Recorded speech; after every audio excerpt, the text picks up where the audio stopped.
Lemon in the middle portion, Skyshack and Big Lagoon. Skyshack regains the lead and finally close finish.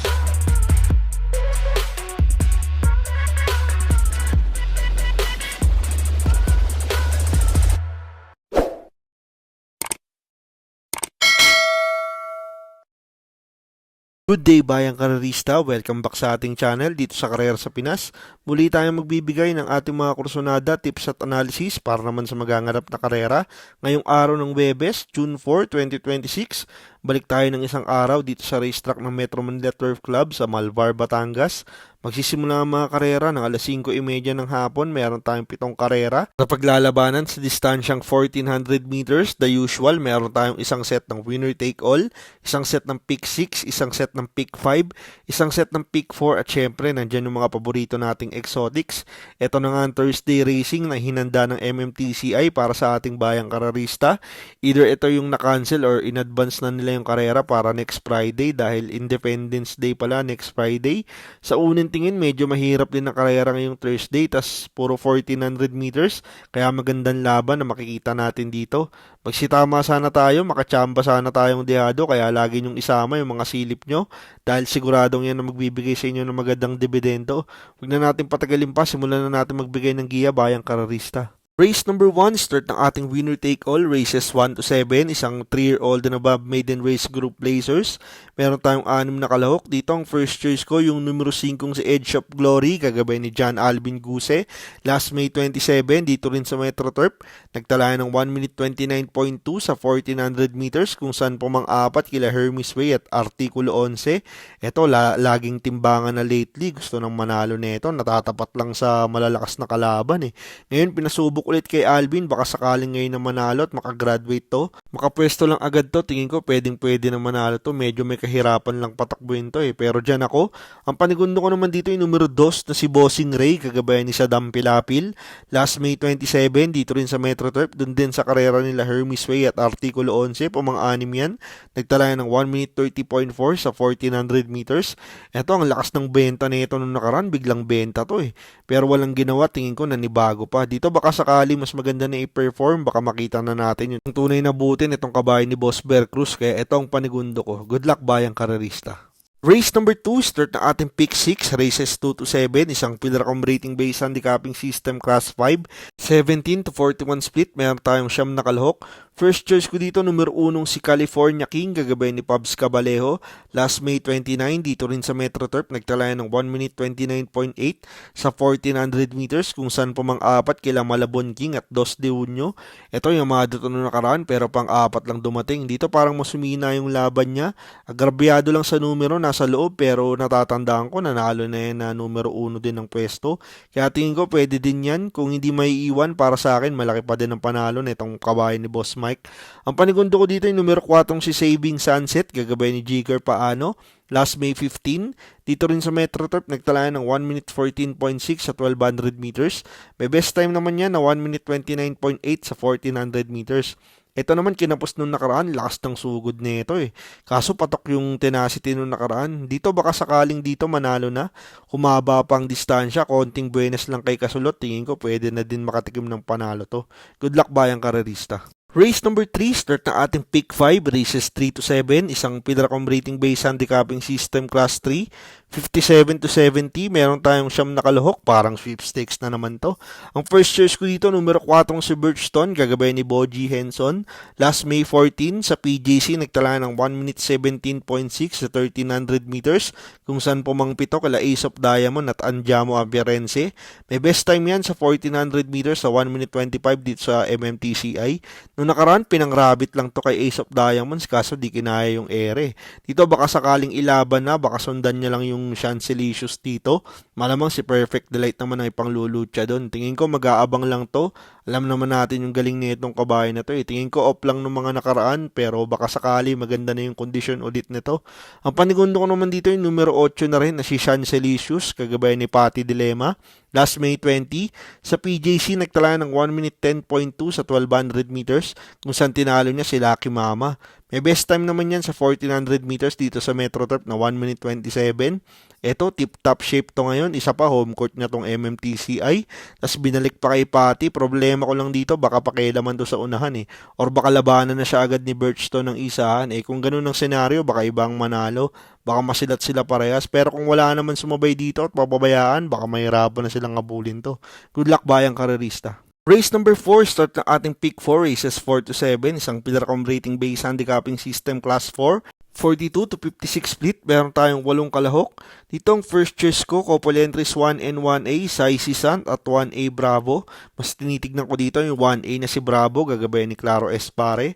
Last May 27, dito rin sa Metro Turf, nagtalaya ng 1 minute 29.6 sa 1400 meters kung saan natersera siya kila Isla Puting Bato at Lake a Chance. May best time yan na 1 minute 28 sa 1400 meters. Ito maganda na yung tinakbo nung nakaraan. Baka pabuti na ulit yung kondisyon nito. Dito maganda yung numero niya. Baka maipwesto at masunod agad ni Claro. Mababa na sa laban to eh. Ito ang pang primera ko. Ang panigundo ko naman dito yung numero 3 na si Kaboom, gagawin ni Jen Huko. Last May 23 sa PJC, nagtala ng 1 minute 21.6 sa 1300 meters kung saan natersera siya kila Freedom Lover at H.E. Halley. May best time yan na 1 minute 27 dito sa 1400 meters sa Metro Turf. Yung mga dito nung nakaraan pero natersera lang. Tingin ko dito mas magaling yan sa Malbar. Nag-adjust din connections, binasubok ulit kay Jen. Basta wag maiwan at makasalida ng maganda. Baka makaramate na ng maganda to, baka makatikim na ulit ng panalo. Good luck bayang karerista. Race number 5, last daily double plus 1, isang Pillarcom rating based handicapping system class 5, 17 to 41 split, meron tayong siyam na kalahok. First choice ko dito, numero 1 si Spaghetting pababa, gagawin ni Boji Henson. Last May 27, dito rin sa Metro Turf, nagtalaya ng 1 minute 31.4 sa 1400 meters kung saan pumangsampo kila Isla Puting Bato at Take a Chance. May best time naman yan na 1 minute 28.4 sa 1400 meters. Ito parang bumaba na sa laban, baka sakaling ilaban na ulit. Maganda numero, baka makalundag na maganda at maiuna na agad ni Boji. Tingin ko mai-rate lang na maganda, pwedeng tumapos to kung sakaling mauna. Para sa akin, medyo lamang siya dito. Ang panigundo ko naman dito yung numero 5 si Golden Petita, gagabay ni Ryan Base. Last May 29, dito rin sa Metro Turf, nag-barrier yan, nagtala ng 1 minute 16.6 sa 1200 meters, pero may best time yan na 1 minute 29.6 sa 1400 meters. Ito madalas matimbang to lately, tingin ko laging mixing career lang yung nalalabanan eh. Dito 1400 meters, baka sakaling mas maganda yung perform. Alam naman natin, diremating kabayo ito. Saka magaling to sa dihado, giant killer din to. Kaya itong panigundo ko dito. Good luck bayang karerista. Race number 6, penultimate race, last daily double for the day, isang Pillarcom rating based handicapping system class 4, 42 to 56 split, meron tayong 10 kalahok. Dito ang first choice ko yung couple entries 4 and 4A, Carmela's Love at 4A Alibaba. Mas tinitingnan ko dito yung 4A na si Alibaba, gagabay ni GL Shego Jr. Last May 16, dito rin sa Metro Turf, nagtala ng 1 minute 27.2 sa 1400 meters kung saan pumangsampo kila River Rose sa Top Star. May best time yan na 1 minute 24.6 sa 1400 meters. Ito parang humina din ang laban nito. Malalakas din yung nalalabanan nito. And take note, may 1.24 yan sa 1400 meters. Kaya tingin ko malaki ang chance niyan. May matutulin dito. Tingin ko isusunod lang yan dito. Yung 4 naman na si Carmela's Love, tingin ko may panalo din yan. Timbangan din yan lately.